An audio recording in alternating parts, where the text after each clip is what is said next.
আসসালামু আলাইকুম। সবাই কেমন আছেন? আলহামদুলিল্লাহ, আমিও ভালো আছি। আজকে আমরা যে অঙ্কটা করব সেটা হচ্ছে এই যে অনুশীলনের 2.2 এর 10 নম্বর অঙ্কটা। আমি অঙ্কটা দেখো বোর্ডে সুন্দর করে তোমাদের জন্য লিখে রাখছি। এই অঙ্কটাই আজকে আমরা সমাধান করব। আর এর আগে আশা করছি যে তোমরা যে অঙ্কগুলো আমি প্রতিদিন দেই, আশা করব তোমরা প্রত্যেকদিন এই অঙ্কগুলো প্র্যাকটিস করবা এবং যদি বুঝতে কোনো সমস্যা হয় তাহলে অবশ্যই আমাকে জানাবা, ঠিক আছে? আর তোমাদের প্রতি একটা রিকোয়েস্ট থাকবে, আমি যেহেতু এই ভিডিওগুলোতে কোনো পারিশ্রমিক কিন্তু নেই না, তোমাদের জন্যই শুধুমাত্র পরিশ্রম করে কমপ্লিট করি। দেখো সারাদিন স্কুল করে তারপরে টিউশনে প্রাইভেট কোচিং সব কিছু কমপ্লিট করে ব্যস্ততার মাঝেও আমি শুধুমাত্র তোমাদের কথা চিন্তা করে এই অঙ্কগুলো প্রত্যেক দিন দেওয়ার চেষ্টা করি। এই কারণে আমি তোমাদের থেকে কিন্তু একটা আশা করতেই পারি যে আমার এই চ্যানেলটাকে তোমরা অবশ্যই লাইক, কমেন্টস এবং সাবস্ক্রাইব করবে। এটা কিন্তু আমার তোমাদের প্রতি একটা দাবি থাকবে যে তোমরা অবশ্যই আমার চ্যানেলটাকে সাবস্ক্রাইব করবে। তো ঠিক আছে, আমরা চলে যাই আমাদের অঙ্কে। অঙ্কটা কি বলছে তোমরা একটু দেখো। অঙ্কটা বলছে বার্ষিক শতকরা 8.5 টাকা, বার্ষিক শতকরা 8.5 টাকা চক্রবৃদ্ধি মুনাফায়, মানে চক্রবৃদ্ধির মুনাফায় 10,000 টাকার 2 বছরে চক্রবৃদ্ধির মূলধন ও চক্রবৃদ্ধির মুনাফা এ দুটো নির্ণয় করতে বলছে। তার মানে এখানে আমাদের বলা আছে বার্ষিক শতকরা 8.5 টাকা চক্রবৃদ্ধির মুনাফায়।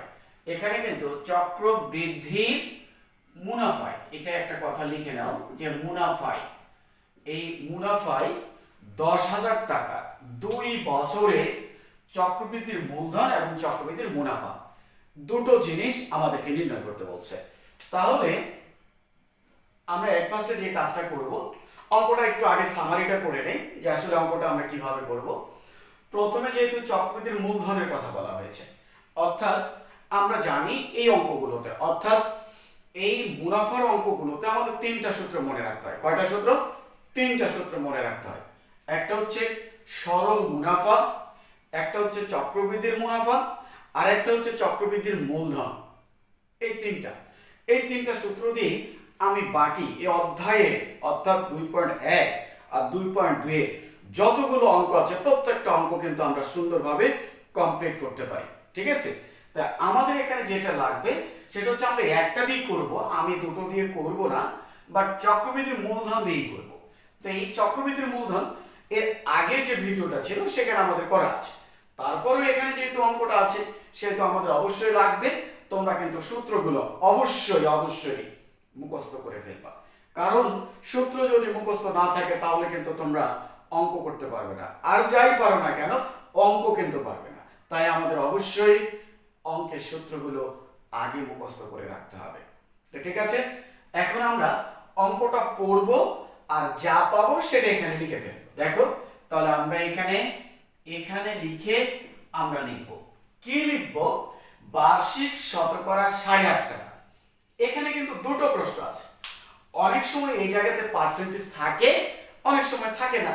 দেখুন পার্সেন্টেজ থাক আর না থাক, আমার যদি পার্সেন্টেজ থাকে তাহলে শতকরা কথাটা বলা থাকে না, আর যদি পার্সেন্টেজ না থাকে তাহলে শতকরা কথাটা বলা থাকবে। শতকরা মানেই হচ্ছে পার্সেন্টেজ, এটা তোমাকে বুঝতে হবে। শতকরা মানেই পার্সেন্টেজ। তাই আসো তাহলে এখানে আমরা কি, বার্ষিক শতকরা 8.5 টাকা চক্রবৃদ্ধির মুনাফা।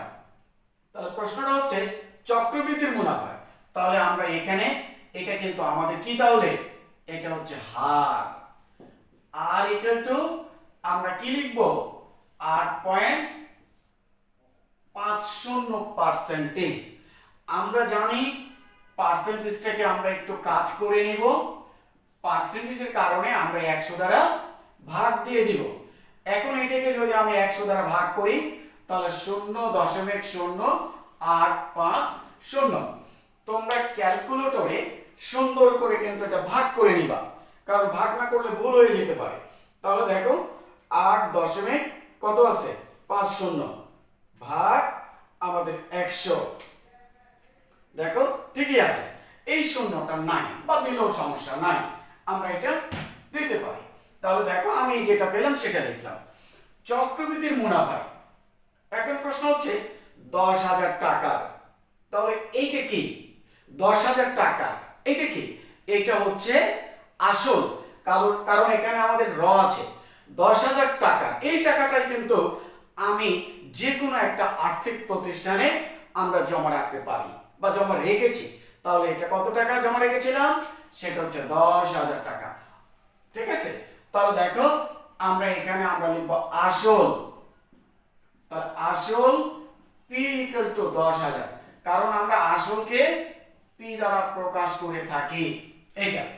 এরপরে আমাদের কি বলছে 2 বছরে, তাহলে 2 বছর এটা কি, এটা হচ্ছে আমাদের সময়, তাহলে সময় n ইকুয়াল টু 2 বছর। আর কিন্তু কিছু নাই, এখন আমার বলেছে চক্রবৃদ্ধির মূলধন ও চক্রবৃদ্ধির মুনাফা নির্ণয় করো। এখন আমরা লিখব সরাসরি, দেখো আমরা জানি আমরা কি জানি, চক্রবৃদ্ধির মূলধন, চক্রবৃদ্ধি মূলধন, তাহলে এই চক্রবৃদ্ধি মূলধনের যে সূত্রটা C ইকুয়াল টু কি বলো দেখি, কে বলতে পারবে, তাড়াতাড়ি কমেন্টসে লেখো দেখি কে বলতে পারো। আমরা লিখব P into 1 plus R to the power n, এটা কিন্তু আমাদের চক্রবৃদ্ধি মূলধনের সূত্র। তাহলে চক্রবৃদ্ধি মূলধনের সূত্র কি, C equal P into 1 plus R to the power n। এখন আমরা প্রত্যেকটাই মানগুলো বসাই দিব। দেখো P এর মান কত আছে 10,000, আমরা সেটাই লিখব, ইনটু 1 প্লাস R এর মান কত 0.085। এরপরে দেখো এরপরে কত আছে n এর মান কত 2 বছর। এখন তোমরা এটা সুন্দর করে ক্যালকুলেটরে একবারে কাজ করে নেবা। দেখো আমরা ক্যালকুলেটর তুলবো, তাহলে কত, আমরা আরেকবার আসি, p এর মান বসাবো, তারপরে ব্র্যাকেট 1 প্লাস r এর মানটা আমরা বসাবো, n এর মানটা বসাই দেব, অর্থাৎ প্রত্যেকটা মানগুলো বসাবো। বসার পরে দেখো এখন ক্যালকুলেটরে কত আছে 10,000 ব্র্যাকেট 1 প্লাস তারপরে কত আছে 0.085, তারপরে ব্র্যাকেট ক্লোজ, পাওয়ার কত আছে 2 ইকুয়াল করো 11,772.25, 11,772 কত 25, এই টাকাটা এটা হচ্ছে টাকা। তাহলে এটা হচ্ছে কি চক্রবৃদ্ধির মূলধন, অতএব চক্রবৃদ্ধির মূলধন, তাহলে মূলধন কত পেলাম দেখো 11,772.25 টাকা। এখন আমাদের আরেকটা কি বলছে, চক্রবৃদ্ধির মুনাফা নির্ণয় করতে বলেছে। তাহলে একটা জিনিস তোমাকে ক্লিয়ার হতে হবে, চক্রবৃদ্ধির মূলধন মানে কি, এখানে কিন্তু আমাদের আসল এবং মুনাফা দুটোই আছে। কি আছে, চক্রবৃদ্ধির মূলধন মানে এখানে আসল এবং মুনাফা দুটোই আছে। তাহলে আমি এই আসল এবং মুনাফা এখান থেকে যদি আসলটা বাদ দেই, তাহলে আমরা কি পাবো, মুনাফাটা পেয়ে যাব। তাহলে আমরা লিখব অতএব চক্রবৃদ্ধির মুনাফা, তাহলে দেখো চক্রবৃদ্ধির মুনাফা, তাহলে কত পাবো এই 11,772.25, এখান থেকে বাদ দিব কত, এখান থেকে বাদ দিব আমরা 10,000, কারণ এটা হচ্ছে আসল এত টাকা। এখন আমরা এখান থেকে যদি বাদ দেই, তাহলে দেখো এখান থেকে বাদ দিব আমরা, তাহলে দেখো 11,772.25 মাইনাস বাদ দিব কত 10,000, বাদ দাও, তাহলে ইকুয়াল কত 1772.17 1772.25 টাকা। এটাই আমাদের উত্তর। তাহলে আমরা কি লিখবো? আমরা লিখবো নির্ণয় চক্রবৃদ্ধির মূলধন। মূলধন কত? 11,772.25 টাকা। আর মুনাফা, চক্রবৃদ্ধির মুনাফাটা কত? আমাদের চক্রবৃদ্ধি লিখতে হবে। চক্রবৃদ্ধি মুনাফা আমরা পেয়ে গেলাম।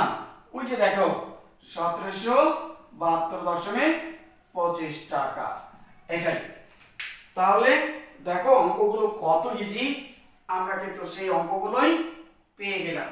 তাহলে আমরা আরেকবার আসি অঙ্কটাতে। প্রথমে আমি যে যে মানগুলো পাবো সেগুলো লিখব। বার্ষিক শতকরা 8.5 টাকা, এটা হচ্ছে হারের মান। এটাকে আমরা ক্যালকুলেশন করব 8.50%। আমরা 8.5 সময় এটা লিখব পার্সেন্টেজের কারণে নিচে 100, এটাকে ভাগ করলে আমরা এটা পাবো। তারপরে 10,000 টাকা, এটা হচ্ছে আসল পি এর মান 10,000 টাকা, সময় হচ্ছে 2 বছর।